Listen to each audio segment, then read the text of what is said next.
anything. Yeah. Oh, okay. No, Yeah, no, but this, I still have to yeah. oh, okay. Here we go. What All were right. you saying about Oh, symbols? yeah. So I was reading, so I'm diving deep into like medieval times, Solomon's Temple, and there's this one book I sent you the title. I'm only started it, but they talk about why affirmations don't work, why mantras don't work, because language doesn't work. Language is just there, but a symbol is actually more powerful. A symbol gets like embedded in your head and is easier to change your mindset, change your way of thinking more so than the actual language, actual words. Because you can say, I'm going to do this all the time, and then nothing happens. You know, you can say, I'm going to do this, but the symbol actually anchors you into your intention. That's why, like, ancient people made sigils, you know, Yeah, like, and like Egypt, they'd have a symbol on the door that meant death, and people are like, whoa, whoa, whoa. Because if they saw do not enter, oh, that, but a symbol, they run screaming, you yeah, know? yeah. Yeah, and there were also conceptions which you were not allowed to speak or allowed to draw, as you will find in other monotheistic religions and all that. So, yeah. But a word is a symbol as well, since a word is a carrier of a meaning in that regard. But I like it because then you have like a visual, and then, yeah, a symbol that's something, that goes further than just a literal meaning in that Yeah. regard. Yeah. Well, and a symbol is something really strange on its own because it has a meaning and it can lose its meaning through time. It can get another meaning, and then all of a sudden it's back with this initial meaning. Yeah, that's true. People try and change the meanings of symbols. Yeah. Yeah, just like Yeah. a cross, for instance. Throughout history, from Christian point of view, it's like it alludes to Jesus, for instance. But the Yeah. cross was a symbol already before Christianity, and a very popular symbol. Oh, yeah. Yes. Yeah. From early times. Yeah. Yeah. Probably know more So about that than I do, though. you have been reading a lot, you said. Yeah. So Mm-hmm. and you because today we will talk about astrology and the particular shamanism that you practice. Oh, Um, yes. but because the listeners will experience this. We are not too much staged, staged is it, Morgan? Because we want to find it out here right away. Like if we were sitting on the kitchen table and listening for the first time what you do for a living and what do you like and what devices do you use for your divination and all that. So here I want to find out live because I know you do a lot of stuff with astrology. You do a lot of stuff with shamanism, with cartomancy as well, which I know parts of. I know a little bit about astrology, but it's not really much, not in depth knowledge. So enlighten me. So Yeah. what do you use in your divination, and why is that, and what's the benefit for you in comparison with other systems? Well, yeah, I always do everything very differently because just like I always tell everyone, what works for one person doesn't work for another. That's why you have Mhm. billionaires that write books and nobody's able to be a billionaire through their book because that's how they created their wealth. So, Yeah, it's how yeah. you create. So Akashic Records is my main thing for everything. I do the soul realignment through the Akashic Records because we all start our original soul blueprint, and Mhm. every choice we make gets us further and further away from that. Like back in the day, we decided to marry people who we didn't want to marry or we'd be killed, or be in a religion we didn't want to be or we'd be killed. Like basically, so that fear still resides. But with astrology, I like to use that more like making it ceremonial, like building that chart. Because I know a lot of people would just do the whole reading, which is fun to do, but it's really, what do you want to know, you know? Because you can do the full sun, moon, ascendant to show how your chart is. But I like to do more what's going on, and then you build it from there. Like why you might be afraid to speak, why you have trouble making money, or why you are having problems with relationships, you know, depending on what's in your chart. And then using it more, pulling cards, and then looking in the Akashic Records, and always Lenormand too. So I like to put Lenormand on my board because I have a board that I create somebody's chart with like totems and like, and then I'll put a card for each house, because then you can actually see through that how to move forward as well. So I definitely do things differently. Yeah. So the astrology part, as I understand, is more your framework, your go-to, the climate of the session, or Yeah, it's mostly, it depends on what reading they want. Like I said, my go-to is always the Akashic Records, but if people want the astrology reading, then yeah, we could get so much just from your chart, you know, but instead of just the broad general reading, specifically what's going on in your life, and then we can look at the chart and see where that is, how to move past it, why it's like that, you know. yeah. So each system that you use fills in a gap. Hmm. Okay, that's Yeah, yeah, yeah, that's definitely. interesting. So Yeah. is this a special kind of astrology, since you have like classical astrology or modern astrology? What's the difference here anyway? Well, so I do I guess the westernized astrology, because you have the inner planets and outer planets, but like Pluto's a new planet, and the outer planets really, you know, are very new versus the like, I guess, Geonosis kind of astrology, like the original astrology where they only had like Jupiter, Saturn, Yeah, Mars, Venus, and yeah, didn't add on, you know, the other ones, yeah, like yeah. So the Pluto, seven which is classical new. planets, then yeah, Yeah, but I like the other ones. I like to use all of them though. So yeah. So like in many ways, it's an evolution, maybe like a progressive evolution in that regard. So that there is a good basics, and that they somehow built on that as oh a yeah. wordful extensions or something like that. Oh yes. Yeah, definitely. And I like to see the fixed stars too, because like not a lot of people that I know of work with fixed stars. Like, you know, the Betelgeuse star, you know, the big red star. It's a red giant star that's at the end of its life and will explode into a supernova. And like, how is that powerful energy in your chart? Because if somebody has it in, like, I'm trying to think of what people had it in.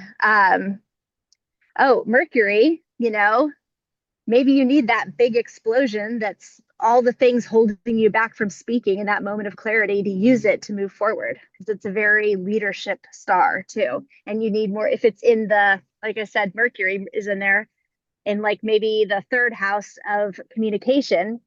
Maybe you do need to blow off everything that's holding you back and be a leader and actually start speaking instead of holding back your voice. So stuff like that. Yeah, that is useful information for the sitter to receive. I guess. Yeah.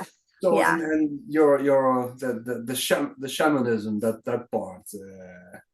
I've always been intrigued by shamanism. So Oh, what is it, and how do you apply it, and or what is your, do you have maybe a personal hybrid form of that, or oh, yeah. Well, I'm really interested in Celtic shamanism, and I really do like that. And then, because I've read about, you know, Celtic shamanism, Norse shamanism, but I've been trained by professionals in the Peruvian shamanism. So that's more of what I've, with my friend. She actually learned from the Peruvian shamans that came down from the mountain to teach, and then they just go back up because nothing's written. They'll just come down once in a while and teach it. So yeah, she's, I learned it's basically it's got a Munaikai, the Munaikai rites, and it's 10 rites that you learn. And it really, like, I know I can go all into everything it is, but it's moving forward with an intention. And you work through these 9 rites of getting these shamanism rights, but it's more specifically also to get out of that fight or flight. Because we're constantly, especially nowadays, we're in this fight or flight. Yeah. It's like the jaguar in the tree. He's going to eventually come down, but as most of us, we never do. We're just constantly on edge, constantly in that fearful state. Can't Yeah. ever relax, like finding reasons to never relax. So it's really working with your fight or flight responses as well. I mean, it's a lot bigger than that, but that's kind of one of the big things about it. Yeah, and I can relate that to therapy always, since in modern times we have so many impressions all of the time on your cell phone, wherever, Also, like there was when we were younger, we were looking for like Tom and Jerry and all that. And if you compare this to nowadays movies or cartoons, it was very slow. It used to be very slow. And now if my kids, now they're older, but if they like to watch those cartoons in the morning, and my cortisol levels was right bang out of the roof, with that. So we have a lot of cortisol all day, but no, that's semi-positive because it's exciting, but what also gives stress and puts you in fight and flight is you have to pay your bills, you have to pay your mortgage, you have to your insurance, you have to while everything is very expensive in the meantime. So that's also fight and flight, and back in the days, we are still like a primal sort somehow. We are still primal humans. Even though they say we live in modern times, but we cannot handle so many impressions, so many stress and all that. That's why burnouts and depression and all of that is bang out of order. So, back to you. Sorry for this. No, this escape route, but it does. I can see right away in that regard, I can see myself somehow as a shaman. In my work. Yeah, no, definitely. And no, I like what you said too, because it is that irrational fear. Where is that? And that's why I like to use the Akashic Records with everything I do, is because where is the irrational fear coming from? Where is this fear that's really keeping you stand still, especially if it's a situation you've never dealt with before? Why are you so fearful of it? Maybe a past life, maybe something from childhood, Mm-hmm. I've had that. Oh, yeah. But you might not even be aware of it either, of what's happening with this childhood. I've had a lot of readings where you went back to a specific childhood and they're like, I remember that, but it didn't seem like a big deal. But it's like, now that I see it in this framework, that's, this happened as a child and it's holding me back in this life area, Yeah. And so, and you so how I see it, and please correct me if I'm wrong, but how I see it, a shaman, you get, each archaic culture has somehow shamans or priests, but so how I see it is someone who guides you through a certain ritual as the big denominator. Here again, you have a lot of cultural flavors and all that. So here you guide those people through also through a ritual, like and they have to go through 9 stages. What do you said? Oh yeah, they're 9 rites. So and it's just connecting yourself back to the earth, and to community, to yourself, to like the world. Also Roots. with and also with like working with the 3 the underworld, with this Huascar, who holds our shadows, who holds the things we don't want to face until we work out our stuff here and then able to take it in and face it and heal, timing. And why it's 9 stages? Does that allude to another story around that, or is that also something symbolical? It's just the 9 rites. It's the 9 Munaikai shamanistic rites that you go through. So each one's like the Earth Keeper rite. And I actually do have a printable that I had just to tell people like the rite and like what exactly where you're going through with that. Because and it's the stars too. There's a star rite in there to connect you to the ancient wisdom of the ancestors. And there's like a Earth one, the earth keeper, because we are really earth keepers too. Like, how are we Yeah. going to take care of our environment so we can grow and then future generations, that kind of thing, like combining us back to move forward, like what's truly holding us back. Yeah. Oh, that's interesting. That's interesting. So you see a lot of transformations, I reckon. Yeah, yes, yeah. The number one thing too I always see is inner authority. People feel like they have to listen to an authority and never trust themselves to be an authority. Yeah. Yeah, I know, but that's a hard one, isn't it? Also, Yeah, I always say, okay, you have to trust your gut feeling. Yeah, your gut feeling. Okay, yes, that's true. But often your gut feeling, it's also fear. So who is talking here? So me for yeah. myself, that's something difficult. I find maybe other people are better in that than me. But so what would you advise to somehow be better at that? What if this was a question and I was your sitter? So how would I be better in touch with my real essence, my deeper knowing, and how do I know that if it's not fear talking? Well, that's the thing too, depending on what it is, always looking at, because like it's just too expansive. Because like you might be amazing at work, but then your personal life is shambles, or you might be great at attracting customers, but you have hard time in the relationship thing. So it's really getting to the heart of the matter and why there's that fear. Because could it be from like a childhood thing, a past life, or why is this irrational fear? Listening to an authority telling you it's wrong. Yeah, yeah, yeah. That it's And the so funny thing is that I see it always in my practice because I work with a lot of high performance in my therapeutic practice, and they are in business. They are top notch, and then many times they have like their private life is like total chaos. Yeah, with addiction, uh, drugs, alcohol, sex addictions, crazy stuff. And then mhm. during the weekends, it's Monday, and they put on their best costume and they're back off Yeah, yeah. and having good results, huh? Hmm. Yeah, yeah, yeah.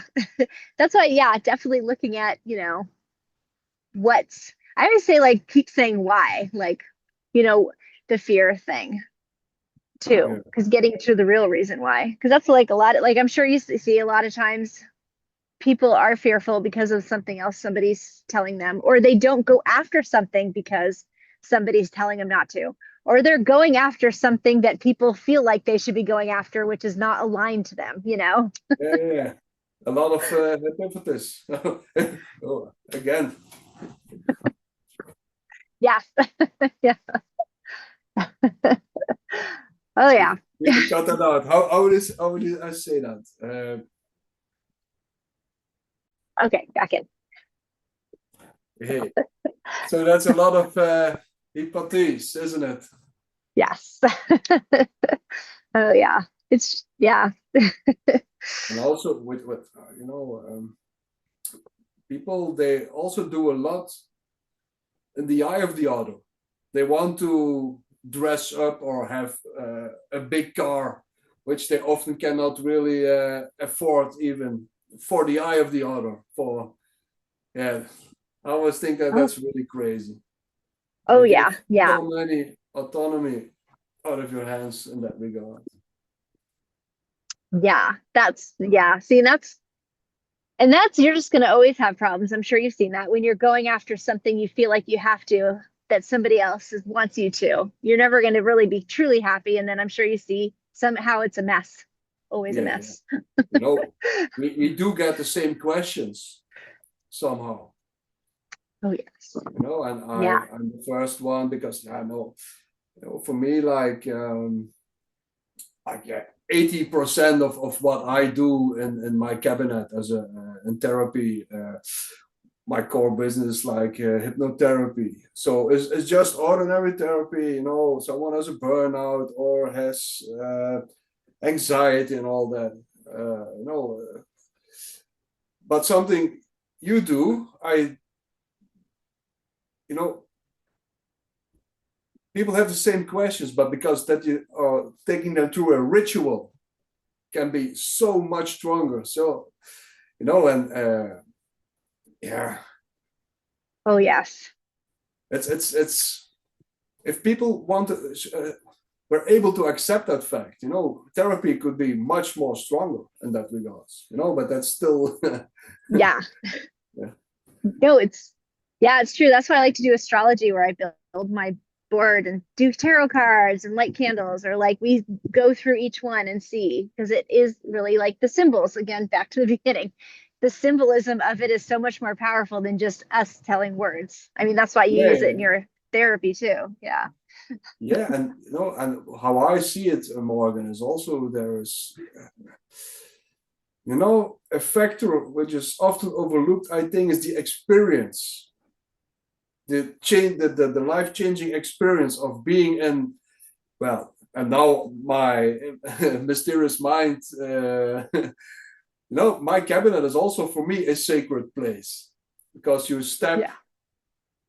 through the door, through the gate, and you're in like a sacred space, my sacred space, you know, and that Yes. sacred space has a story because so many people stepped in that space with their story and all that, you know.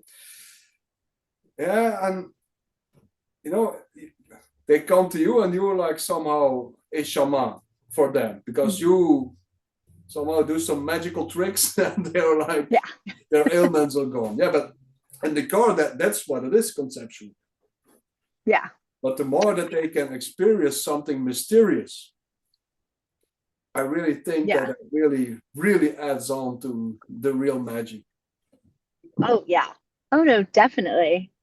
Nice. Yeah, I see that all the time. I actually just did a Lenormand reading. She just wanted the cards pulled, and she was having problems with this friend that was causing her to not speak. You know, the tree kept coming up and like the snake, and this friend was Mm-hmm. really not letting her move forward. And she's like, well, I don't know who that could be. So she let me do an Akashic record reading. And it was one of her good friends who was jealous of all her forward progress, and like kind of silencing, putting like the hook in there, silencing her throat. And she's like, oh, I don't think she's doing that. I just watch what I say around her and just don't tell her about my life. And it's like, well, did you hear what you just said? You know, obviously she is stopping you, you know? Yeah, yeah, yeah. You know, people. Yeah, yeah, yeah.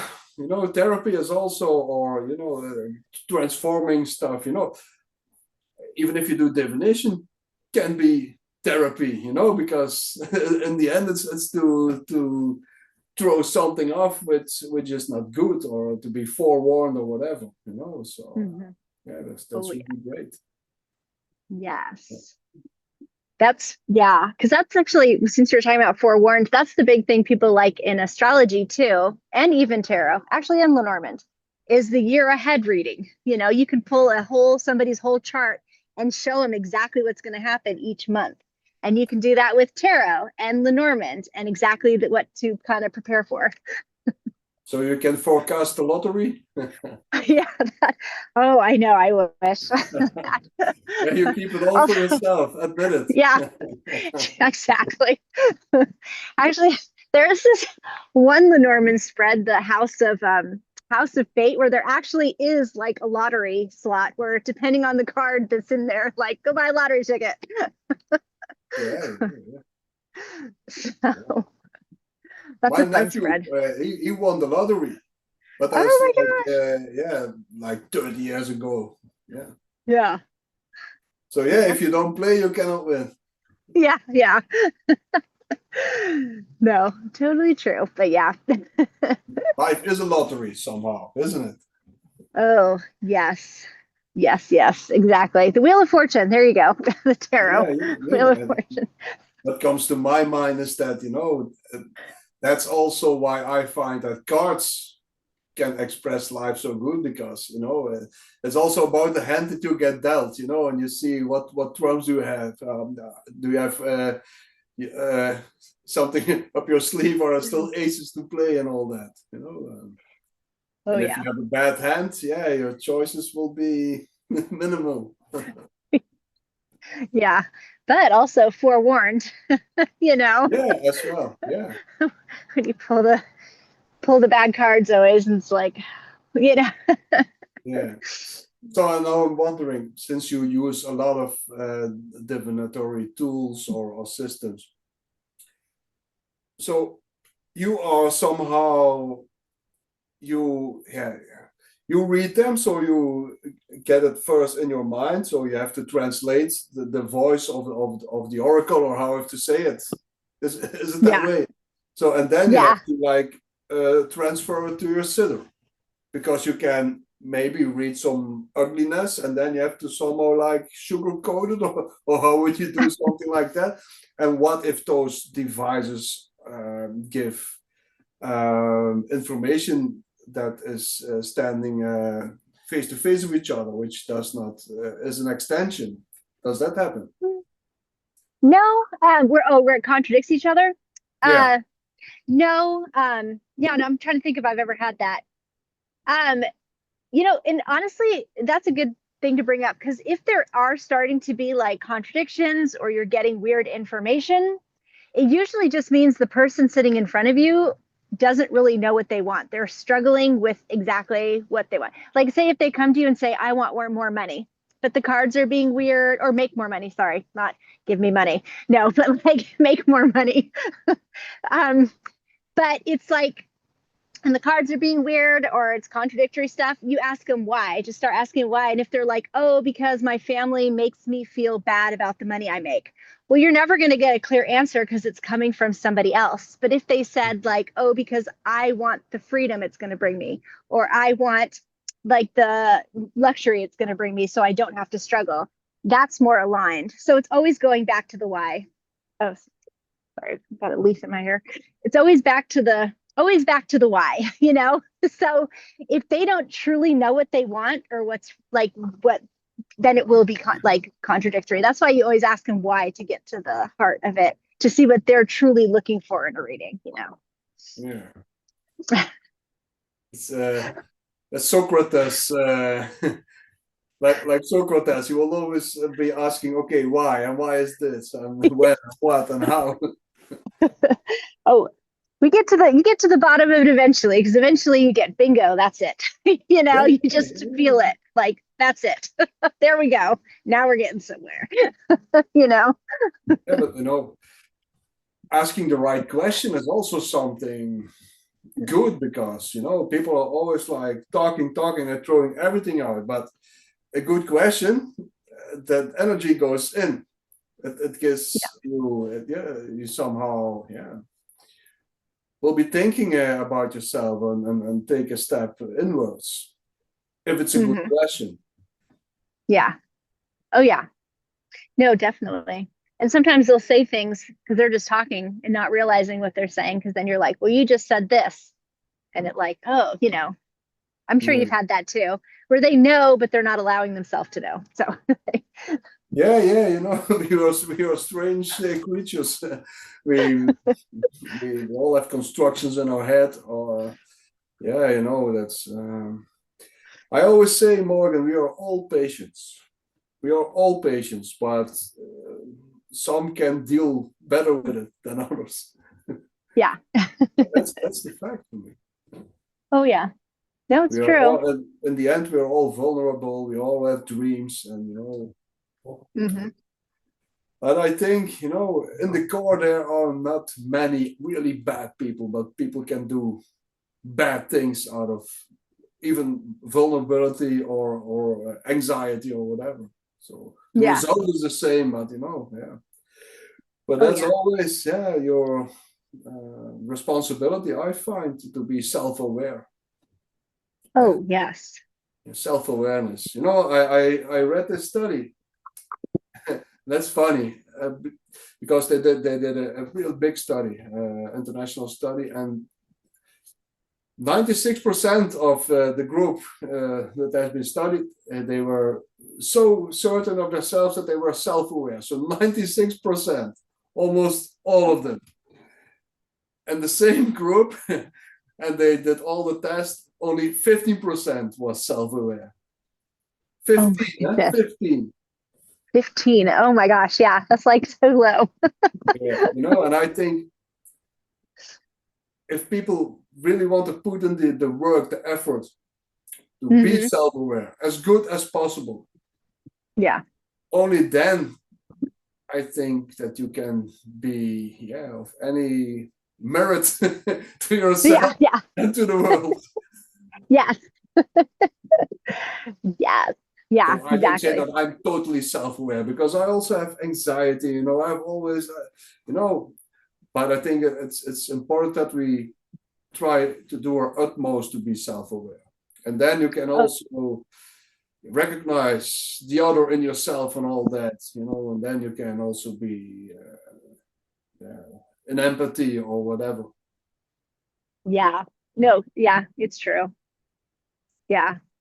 Especially that's why archetypes are fun to work with because then understanding how everyone's acting and why. Yeah, you know, and those archetypes are also symbols, and they're back on track. Yeah, Yeah. Back to symbols. Yeah. I actually have yeah.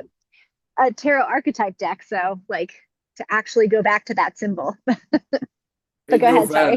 next to the $1,500. Yeah. Archetypes.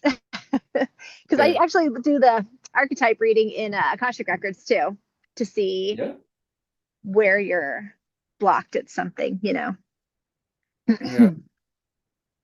You So, know that's something. You know, archetypes and all that. We do have some blueprint images. You know, the old wise man. You know, the mother, the child. You know, oh yeah, that's. yeah, It seems like an imprint. yeah, yes, You yes, know, yeah. yeah. No, it's true, especially if you're not wanting to be like, nobody wants to be the tyrant archetype. The tyrant's horrible, awful, but tyrant does hold strong boundaries. So are you so afraid of speaking your mind that you'll look like a tyrant that you're not holding those strong boundaries?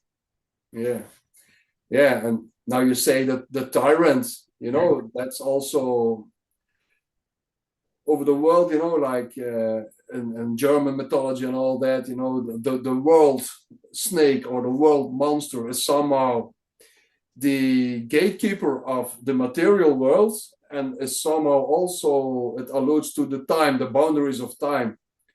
And that's also why you always see later on also medieval, even in Christian emblematic expressions, like for instance Saint Michael, who is like pinning down a monster or a dragon in the earth, so he trumps the boundaries of time, so he is like becoming sacred. So, and Yeah. that's also what you see in mythology. So like Thor is like fighting with the world snake and all that. Yeah. And Oh you yeah. will see that throughout many. It's always the yeah, you know, the world monster, the world snake. Oh yeah. That's also why the Ouroboros, the eighth figure, is like a snake. Oh yeah. Yes. That's actually an interesting symbol too when you dive into it with the eight. Like there's a lot to unpack with that one. Every single we have, every symbol we have to unpack. Yeah. Yeah. Yeah. Oh my goodness. Yeah. Because like, yeah, never ending. I always think like back to the eight of tarot. Yeah, tarot, eight of sorry, swords. You're trapped, but you're not really trapped because it's this never ending cycle. Yeah, yeah, yeah. Yeah, you know, and they're very interesting recurrent themes also throughout history in that regard. Oh yeah. Yeah. Yeah. Even in Christianity, you know, because I've said it in a previous episode. Like there is this core idea that in mythology and religion that comes from the perennial philosophy that first man, so man, I mean human, man and woman, are with God or one, whatever God is here, right? I'm not like promoting a certain, but with the sacred, with the gods are in unity. Then something happens and they fall out of unity. So they get duality and they somehow drift farther away from that core. So you have to go back home. Yeah. But also in Christianity, because the outskirts, so the boundaries are always like the world monster, the snake, and all that. But also, it's also in when they were kicked out of the Garden of Eden. That's also to do with the snake. Yes. Yeah. So, and the snake, so they fell out of Eden, out of that. So time comes about to be. Oh. So the outskirts of the wheel. So I've explained the French author and Freemason René Guénon. He explained that you have to go from the outskirts of the wheel back to the center. And all those naves or spokes are somehow initiation traditions, whatever, the Rosicrucians, Freemasonry, German Mannerborns, Celtic Druid stuff, Indian, Native American, all those names are back to become back one with that what is holy. So holy is one, whole, one. Yeah. Yeah. That's another good one. Yeah. More numbers. Yeah. Yeah, that's also like Pythagoras in that regard. It's also so the one and oneness. And even with Aristotle. So there's also the center of the wheel, the immovable mover and all that. Oh yeah. Yeah, I've read that. The recurrent theme. Oh yeah. Yeah. And fascinating because you can see how because like symbols, it's through everything, like you said, every civilization, all the myths, the legends, the countries, like people. Yeah. What I find interesting always, Morgan, and I look through the lens of an anthropologist, self-proclaimed. I'm not an academic, self-proclaimed, I'm not self-proclaimed. But what I find interesting is what happens organic within a community of people, and there are cultural flavors, whatever, but they all of a sudden they somehow create a myth. And in order to step into that myth, they have a ritual, they have symbols in order to be part of that. That's the metaphysics. That's like in Greek tragedies, they put on the mask, and those masks, they were called persona. A persona translated as the carrier of the voice. But whose voice? So from the sacred. So you put on the mask, and the god that represents the mask, of the mask that represents the god, trucks through the god through your mouth. So that's somehow the metaphysical thing in that regard.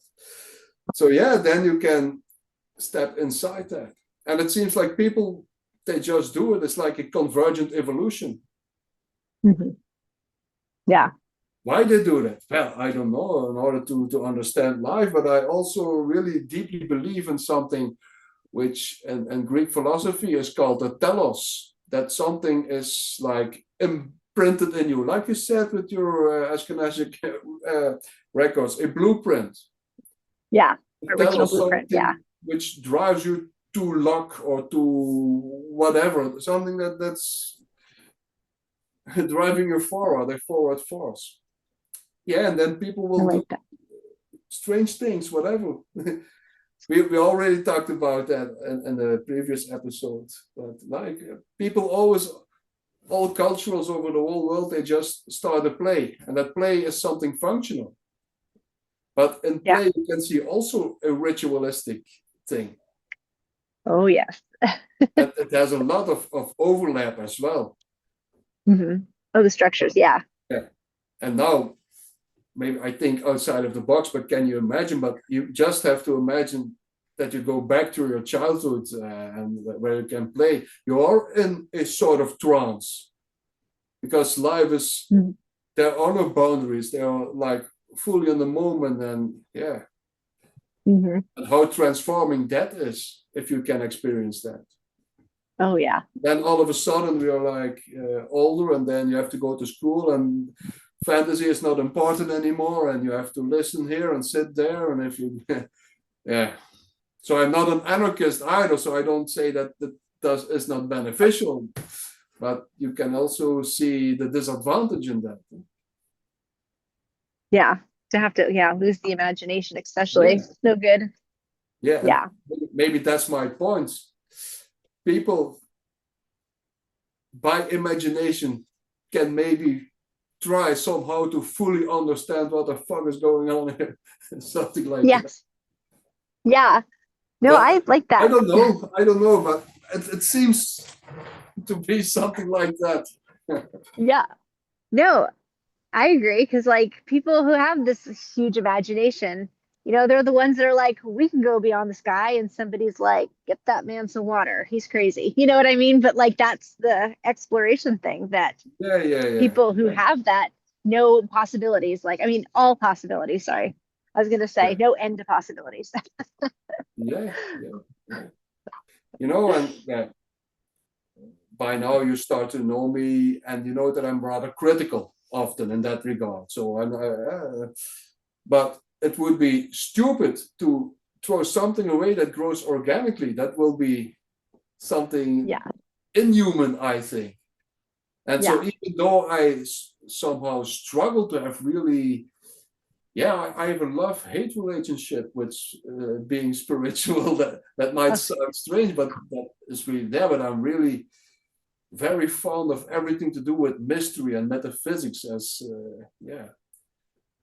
But compared to others, I am rather critical always, I think so. And not always able to have big experiences.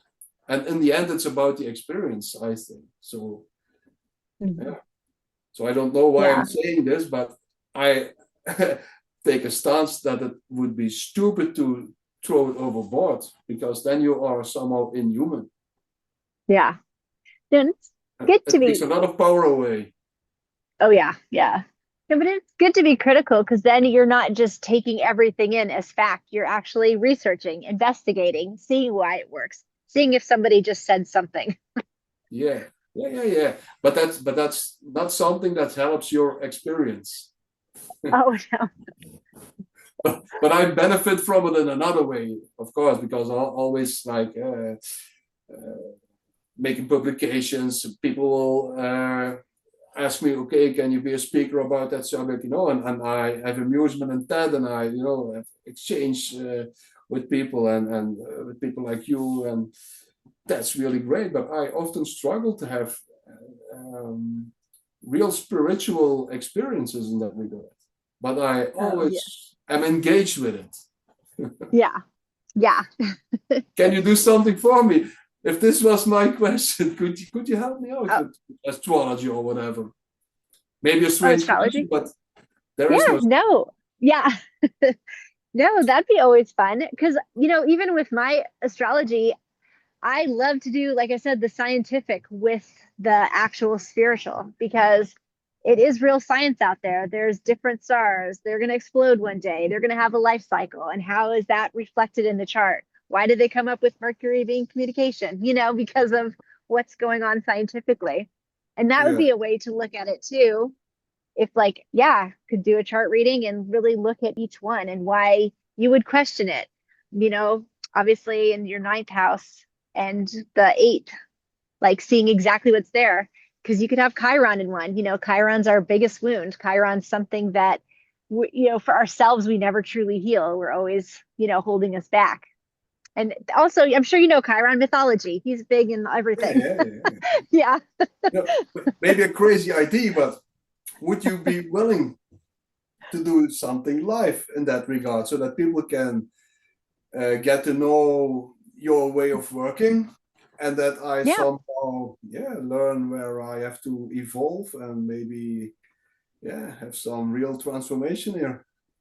Yes, that'd be fun for next time because I can But, have my board set up, you know, the whole setup. Oh, but do spare me, please, life. oh yeah, no, I will. Don't worry.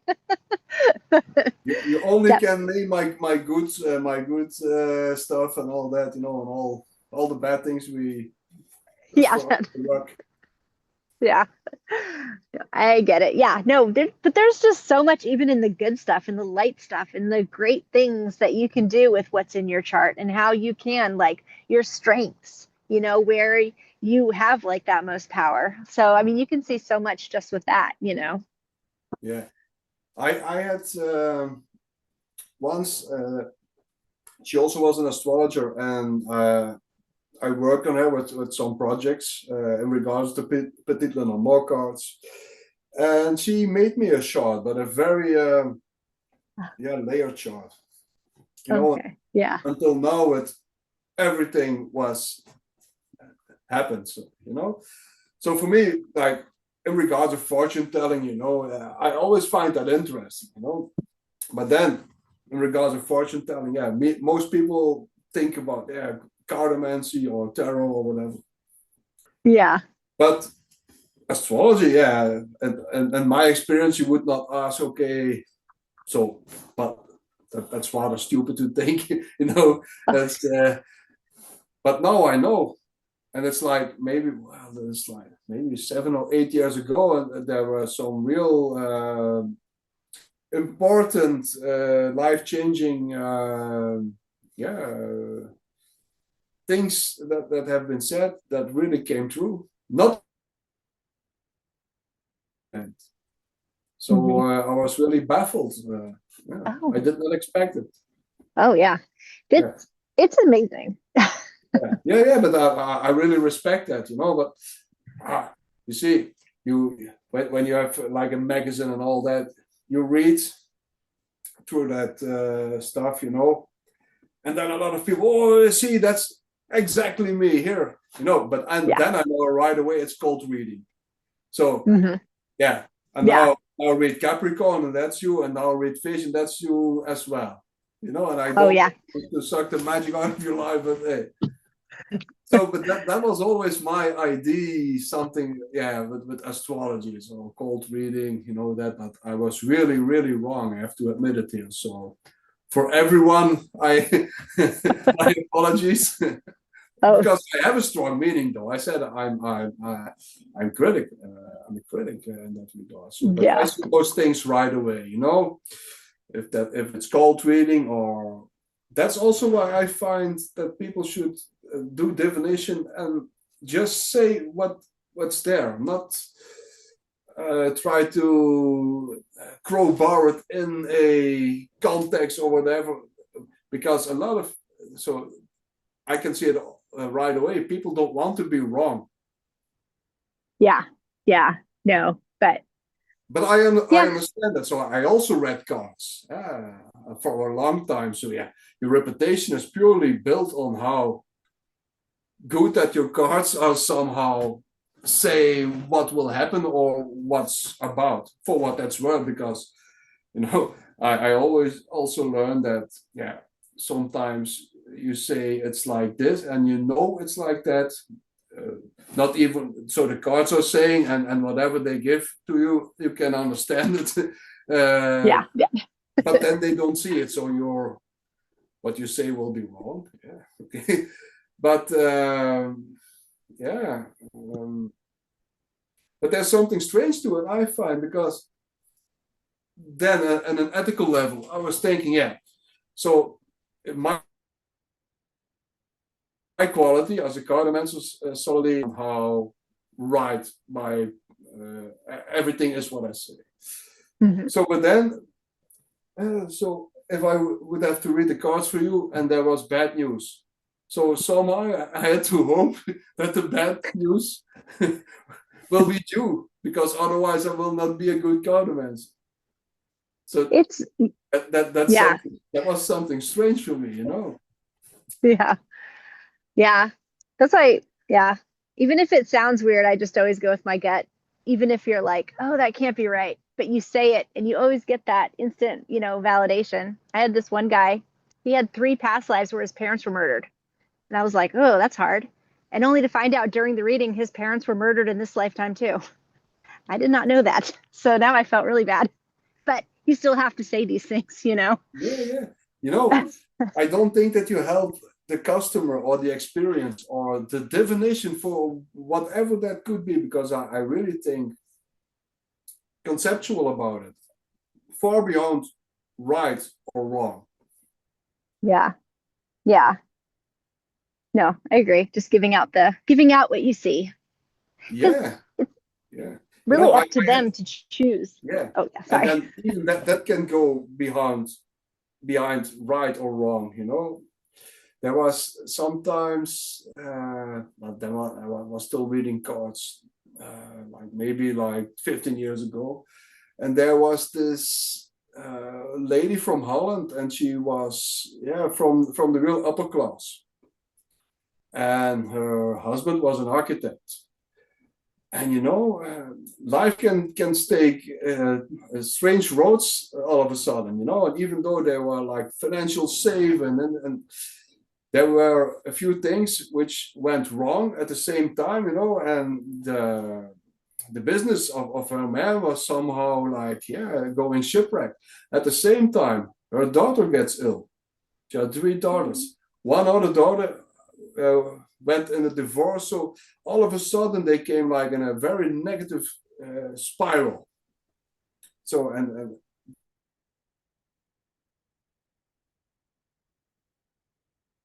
they had such a nice, safe and secure life, and then all of a sudden she also gets something on her eyes. So there's a fleece on your eye, and sometimes it can loosen, so you can turn blind in that eye.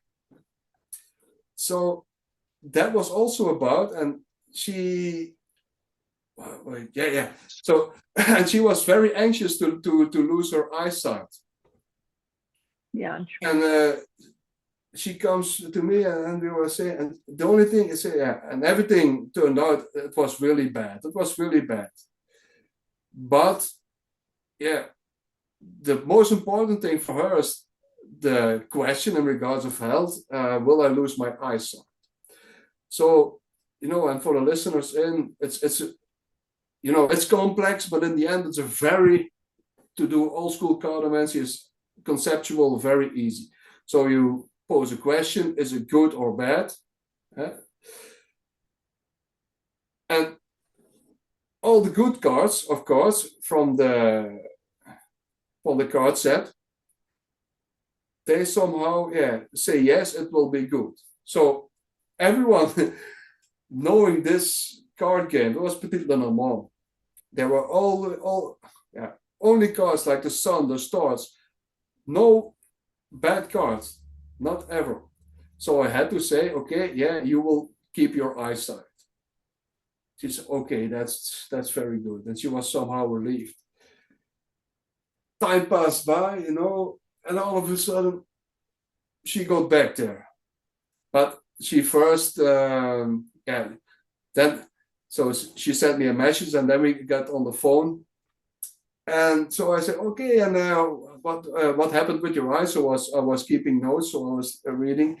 Says, I became blind. So I said, oh my God. So I had this really, really, really warm. So I was, I'm sorry. Yes, so I cannot always rely on those cards. She said, Björn, hold your horses. It's good how it is, because if I had found out that day, she lost her eyesight. She became blind. So she said, if I did know that then, I had said to myself that I would drive home and I would never come home, so that she would have taken her life. See? Oh, no. So, but me being wrong by saying something right, saved her life. And I said, I will not say I saved her life. She saved her life, and because I had given hope, even though I did not know it. Yeah. You see, that's also something, and Oh, of then there course. was this time that I somehow, card reading is very interesting, but it's more than just 1 square meter, Yeah. right It's or wrong and all that, and then I was somehow triggered by that process much more. And even though I never lost my interest in symbols and on those cards, but I really got sucked in that bigger picture of it. yeah. And then I started to, work with hypnotherapy, also do ritualistic things in my readings, So, okay, where do you want to go to? Okay, these cards, these and these and these represent that concept where you want to go to. Okay, now light a candle and whatever. So I started to begin to do some small rituals in that regard. Yeah. So, and that's why I somehow left cartomancy for a broader spectrum. So that's not that I Yeah. left the concept of that I have anything against the concept. I took a different road than the cards, but I will always find it somehow fascinating, and I will people going to a good cartomancer is better than taking a good therapy, because it's all in one. If Oh, yeah. both Yeah. have the right mindset, otherwise it Yeah. can just that might be a disaster. No, it's true. And I like that. The mystery of the cards, like actually giving her what she needed instead of what was true. I like Yeah, that. I really yeah, do. That's yeah, that's yeah. and somehow, why did I came here via different roads to Rome is to support the fact that just read it how it is there, because that's the magic for me. That's the magic. Yeah. Yeah. No, I like that. Yeah. And it, like you said, it expanded your mind to everything else outside of it now, that it's not just the end all be all. There's just so much more. Yeah, it's a ripple effect. So throwing a stone in the water, so something happens there. Something is happening there. It opens up something. And then if I'm thinking psychological or whatever, even if you have like a bad reading, so I'm not for sugarcoating, but I'm also against doom and gloom, because you also have to know what you say. So you will also have a self fulfilling prophecy if you, but say something not really shocking, but something that they somehow, that's not a bad thing. Yeah. No. Yeah. Yeah. But I it's up agree. to them, their responsibility. Okay, we open something up. What will we do here? And only for Oh, the opening up. But because if there is no opening, I don't think there will happen anything. yeah. Yeah. And No, now it's I have true. my therapeutic glasses on, but Yeah. but it's No, it's that's observing. Yeah, it's like it's all layers together. Huh? yeah. No, it's yeah. I like that though, because it's like you said, you're giving them the information. That's the same with the Moon Kai too, and therapeutic thing. You're giving them the information of the wisdom to figure out what you need to do to move forward, to get more grounded. But they have to ultimately make that choice of what they're going to do with the information you give them. Voila! How you say that you can lead a horse to the water, but it must drink itself. Yeah, yeah, yeah. Yeah, that's And true, that huh? yeah, that's why I like shamanism too, because it gives you these little rituals to do, these little things to do to connect, like the symbolry, to making your sigil, to Yeah, really connect with what you're doing so that you can. yeah. Yeah. And how I see it, Morgan, and I want to find out how you think about it. But the merit of a ritual is somehow that you can put something so big that you cannot even grasp into something tangible. Your whole misery can go into Yeah. a candle that you light. So you have that's a metaphysical act. So you have part in it. So you have Yeah. or somehow part of the cluster, was otherwise it's misery hanging on top of your head Yeah. like an ugly cloud. You Yeah. understand what I mean? So Oh, psychologically, I think that that's also something opening, because you then have maybe the feel of control. Somehow that it's a Yeah. search for control. I don't know. No. What do you Yeah. think? No, I agree with that because it's all that energy, like you said, of what you want and putting it into something tangible, something so big that you're redirecting the energy, just like, ritual, mandalas.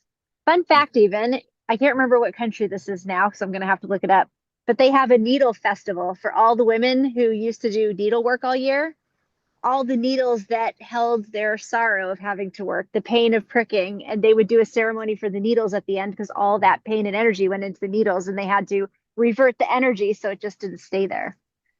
That's interesting, and then there's also the bridge and the women and the needles and woven stuff, and then we are with the Germanic culture with the weird web, but also Yeah. the mandalas are somehow the woven cosmic stuff, like the Oh, three yeah. worlds and all that. Uh, Yeah. and they're also in connection with time always, because they somehow, like in Greek mythology, one is cutting it in the end, and one is depending the length and all that. And Oh, that's yeah. also in Roman. Yeah. Yeah. And that's also Norse. what you see in fairy tales also. So the wheel, the spinning wheel. Spinning wheel. Yeah. Is that English? Yeah. Yeah. Yes, that is. Yeah. That's, yep. Yeah. Yeah. And Yeah. like here, I don't know if that's in America, and it's great to find out if people know this. So yeah, Western Europe, the only really serious initiation bonds is like Freemasonry. Maybe in France you have still the compagnonnage,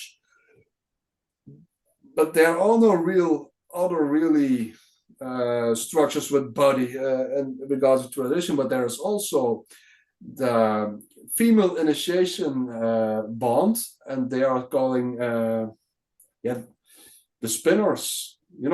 In Dutch is the weefsters. Those who wove the web. So, and they have like initiation, and so I really like that. Oh, And yeah. it's women only, but I find that's good, But the female part of that in mythology, and it's always interwoven with spinning. Yeah. Yes. That Yeah. was a That nice continue. wordplay, isn't it? Yes. Interwoven with spinning. Yeah. No, I like that. Yeah. Especially on that wheel. Just, yeah. Yeah. See, Simburi again. Yeah, yeah, Yeah. yeah. And there's a lot of great, also with the witches riding on a broom. That alludes to shamanism, because that's still like riding the world tree, like Hmm. with Woden, and the world tree is like the horse of Odin, Sleipnir. Hmm. And that's Yeah. shamanism, and that's really typical Indo-European, because the horse is somehow, yeah, the animal taking you towards that what's holy. And that's also in Hmm. Christianity, because with Ezekiel, for instance, with the chariot, and that's also in Greek mythology and all that. So it's always the horse taking you upwards, or not Oh, yeah. always, but very often. Yeah. No, usually. Yeah. Because in all those stories, too, going through each of the realms, each of the phases you have to go through to move up. Yeah, yeah, and then we go back, like in Scandinavia, they found like in very early Scandinavian and German Norse culture.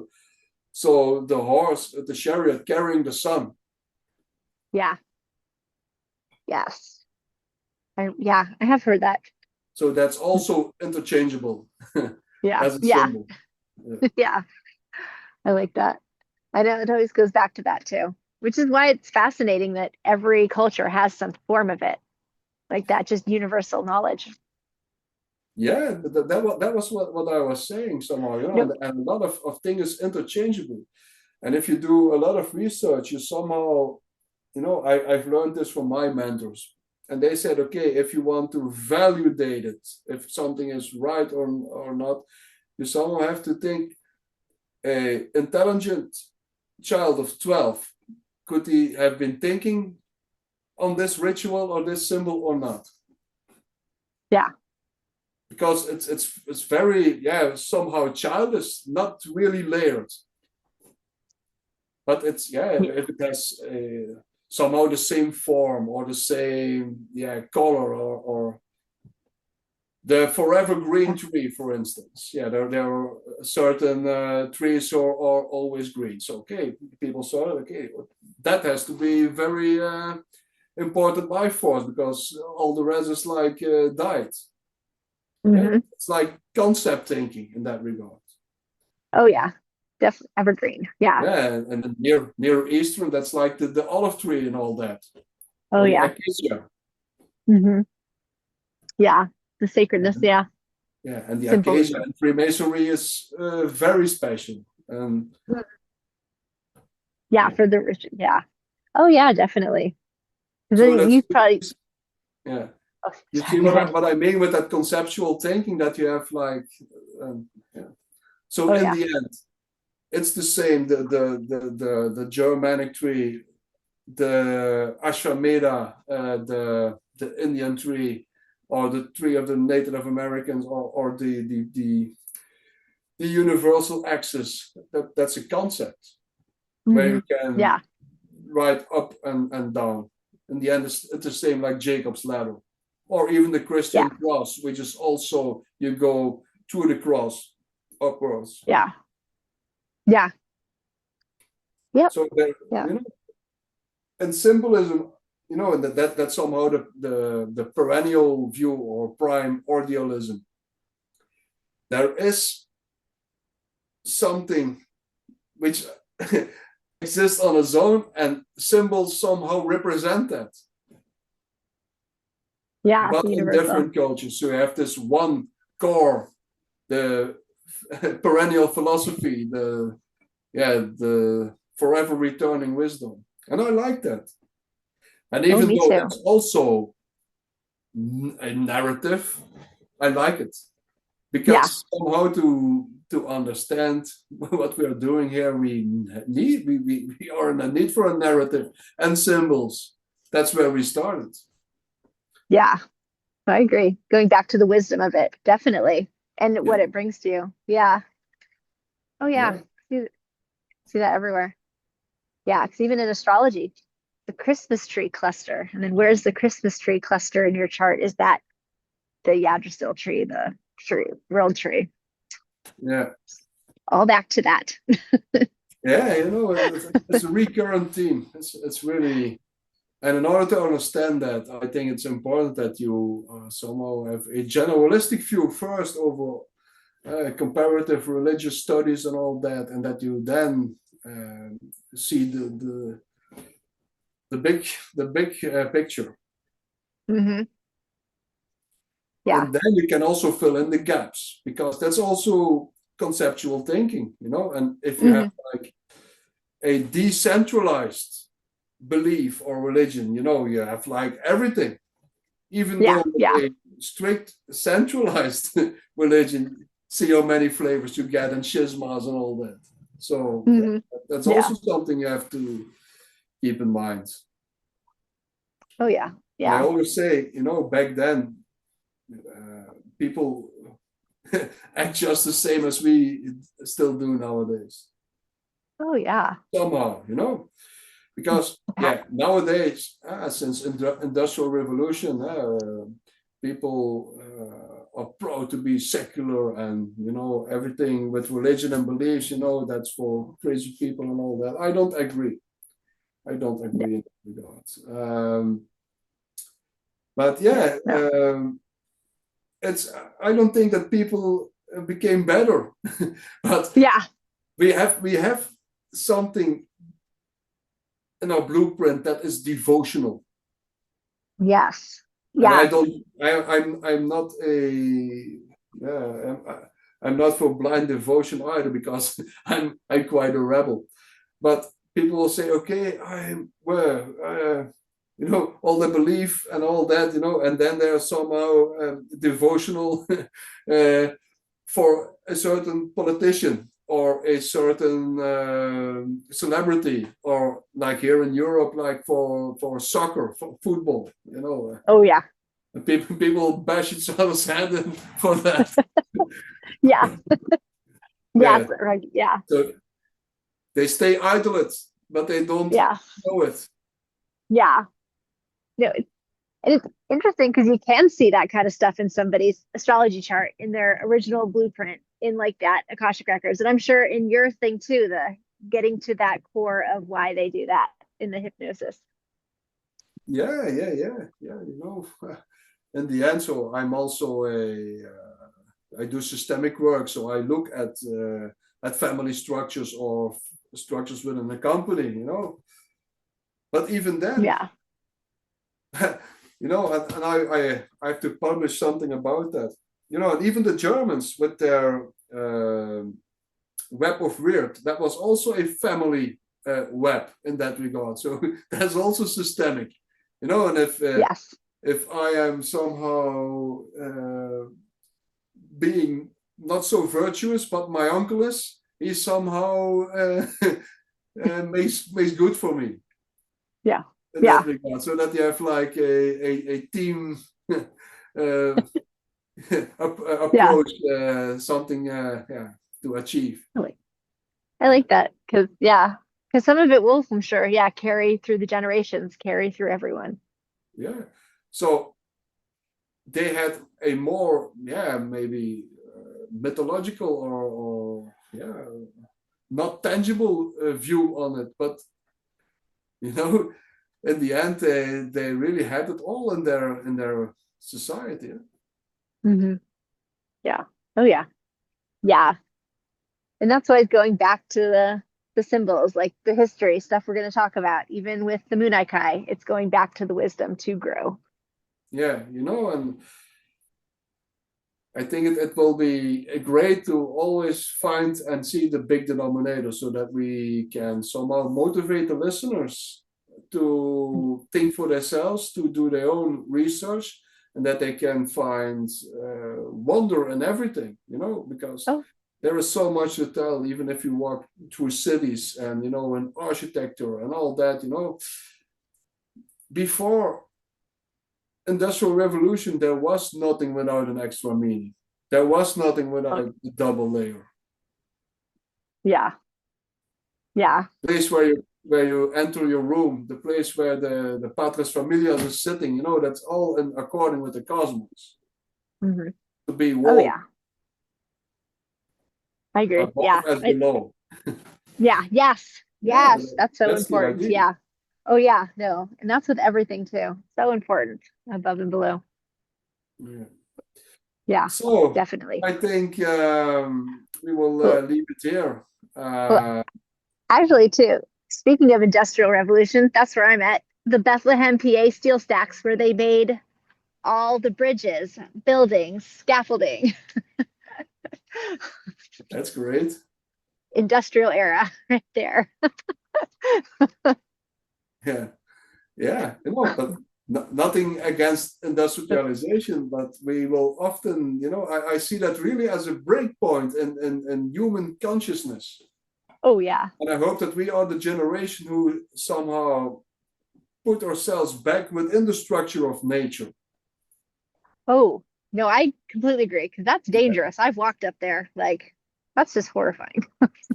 Like, yeah, yeah, but is anything only good or only bad? You know, if there is industry, a lot of people, yeah, have to eat. They can take better care of themselves. You know, when I was younger, I always was saying, okay, it's black or white. yeah. But by Oh, now, yeah. I find out that I was often wrong. Yeah, that. But it's also, you know, situational, huh? Oh, always. That's with everything. That's why everything's so complex because one situation might be completely different than another, and you can't Yeah, act the same way in that situation than you do in that one. yeah, So, yeah.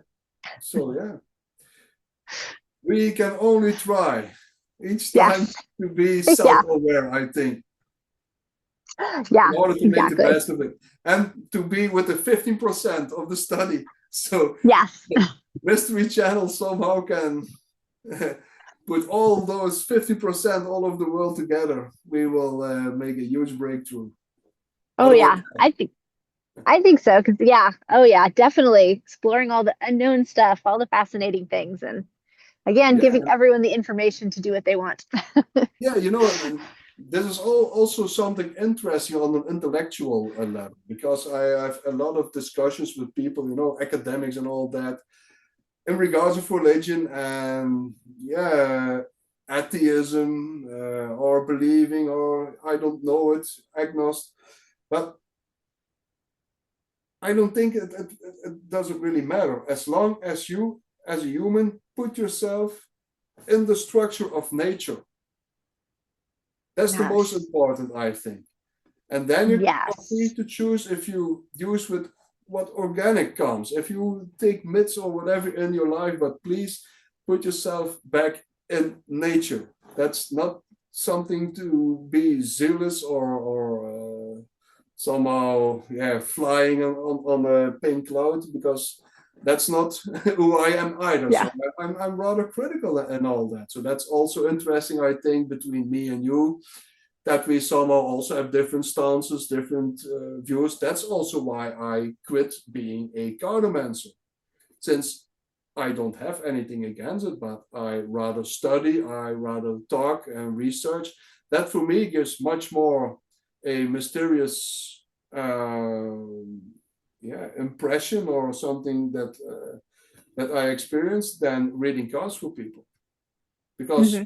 even though I had a lot of success, a big clientele, I really never liked it in that regard. But we will talk Hmm. about that later. Yeah. Yeah. I'm Yeah. very pro cardomancy. Oh yeah. Don't get Oh me yeah. wrong. And But yeah. I am critical, but I really like mystery. But I know that there are a lot of people.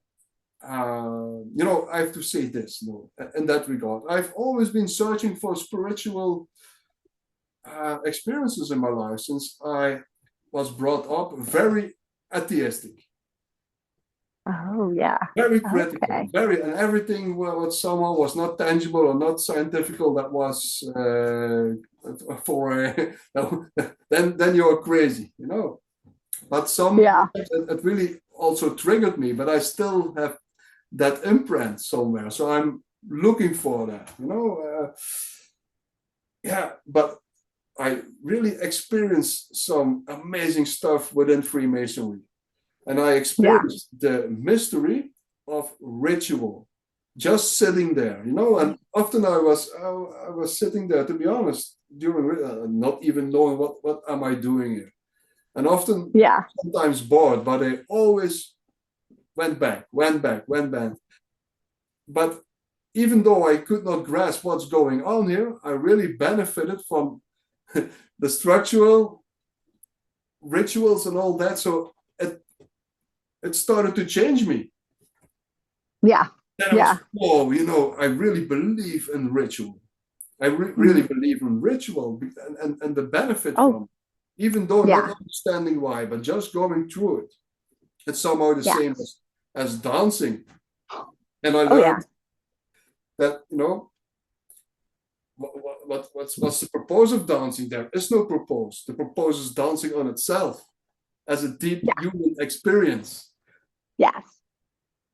Oh Because yeah. we cannot degenerate it to rather moving. No, it's more than moving. Yeah. Oh yeah. Yeah, Yeah. and that's also something what I say, that's something that organically comes there. So dancing, rhythm, play, rituals. LA. Yeah. Yeah. Yeah, as a further extension. Yeah, more yeah, more refined. Yeah, indeed. But it's But yeah, all those things I really experienced the benefit of ritual. And yeah. I cannot understand it. And I want to understand it because, I'm also a scientific brain. But understanding here is not important. Doing it is important in order to experience it. And I somehow, Yeah. yeah, that was a big lesson for me. I don't have to be able to explain everything or understand everything. I have to be able to step somewhere in it, in mystery. I think it's about mystery. The more mystery that you can have in your life, the better. So, but there are a lot of people. I agree. And even though if they say, oh, that's bollocks, and I don't believe in cardomancy, I don't believe in that. It's not about believing, it's about experiencing. Yes. And it's not rather a thing of, is it right or is it wrong? Yeah. Neither. Oh, yeah. It's about a human experience. And no, and that's also something organical. People had divination. People had, there's also a big denominator in that, and structure and conceptions and all that. But yeah, that really comes down to what the fuck are we doing here? Yeah. Will we find ways to get a grip on that? That's how I see it. And that's a journey on its own. So even though if you're a criticus, even if you say I don't believe, well, come on, let's have some fun, and in the meantime you experience something. And the experiencing, that's also why we were talking about opening something up. And if you open up, then there is change is possible. Mm-hmm. Oh yeah, definitely. I always agree with that. And I still find this a rather scientific approach. It's not something here that I'm sitting on a pink cloud with a cloak around me. No. But we will have some very interesting subjects and discussions and whatever. So please definitely follow our socials, be part of it, because it will be fun. If you listeners want to dive in deeper in certain subjects, or do you have some questions, please post them. If we don't know them and it's interesting, we will search them with you, isn't it, Margaret? So we don't owe wisdom. No one owes wisdom.